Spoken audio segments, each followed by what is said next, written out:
But do you think that people are going to want to buy in? One of the things which individuals agree, whether you are a Democrat or a Republican, is that the MAGA movement is done. What enabled Donald Trump into the office in 2024 has already fractured.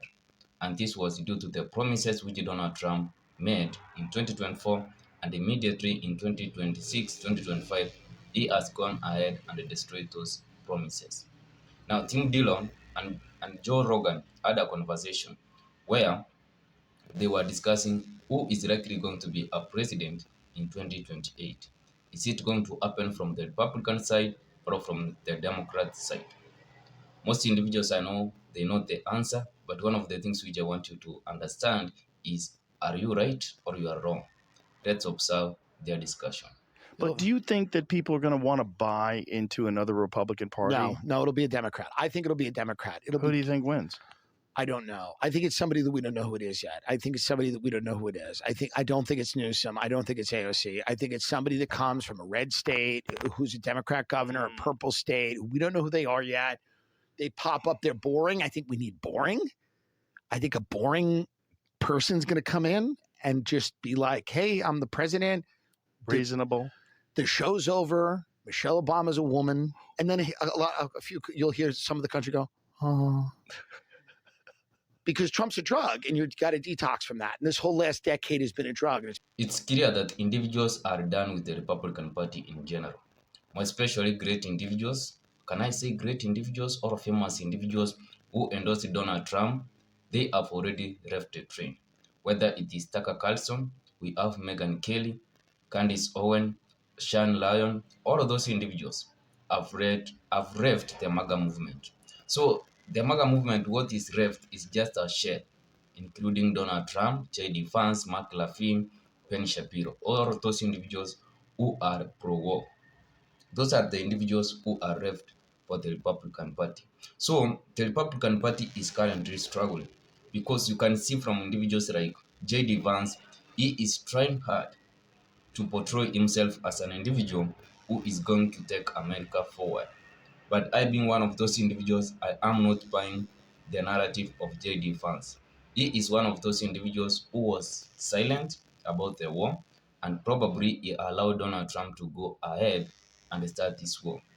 Individuals like Marco Rubio, he is pro-war.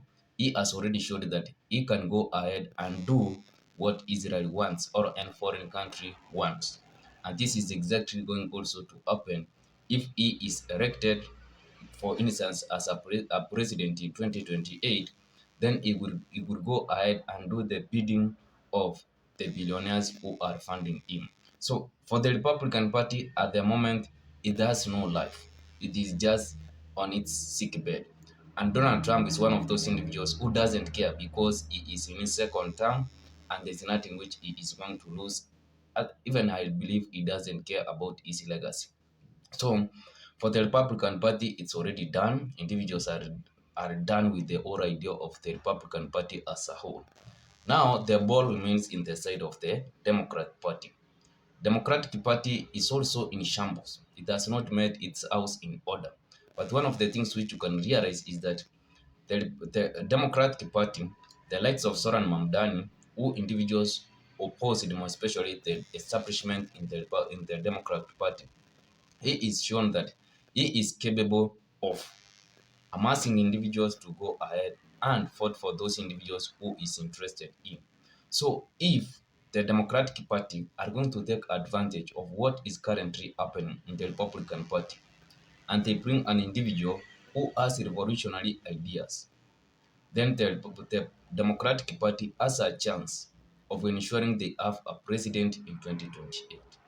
Otherwise, if they are going to remain in the status quo, then probably even if they may end winning, it will be a narrow chance or a narrow gap between the Republican presidential candidate and also the Democratic presidential candidates. So as a whole, what Joe Rogan and Tim Dillon is trying to say is that what the Democratic Party needs to do is to ensure that they have made their house in order. And some individuals like Gavin Newsom of California is an individual who I believe he is going to receive funds from donors or individuals who are associated with foreign countries. And this is not a fight which is selling more, especially when it comes to American individuals. So for Gavin Newsom, I believe I'm one of those individuals who is not going to support him in any way or another if I was a candidate or a voter in the United States. So for Gavin Newsom, he has already shown that he can bend a knee to individuals who are going to fund him. And so there are different individuals who are in the Democratic Party who can make a good president, of which we don't have an idea at the moment. I don't know if it is AOC, I don't know if it is being Raw Kana. All of those individuals have a potential, but one of the obstacles which the Democratic Party needs to set itself in, which it needs to solve, is to ensure that it has made its house in order. As usual, I'd like your thoughts in the comment section. Who do you believe is going to win when it comes between the Republicans or the Democrats? Who is going to be a president in 2028? As usual, go ahead, like, subscribe, don't forget to share. See you in my next one. Siku njema.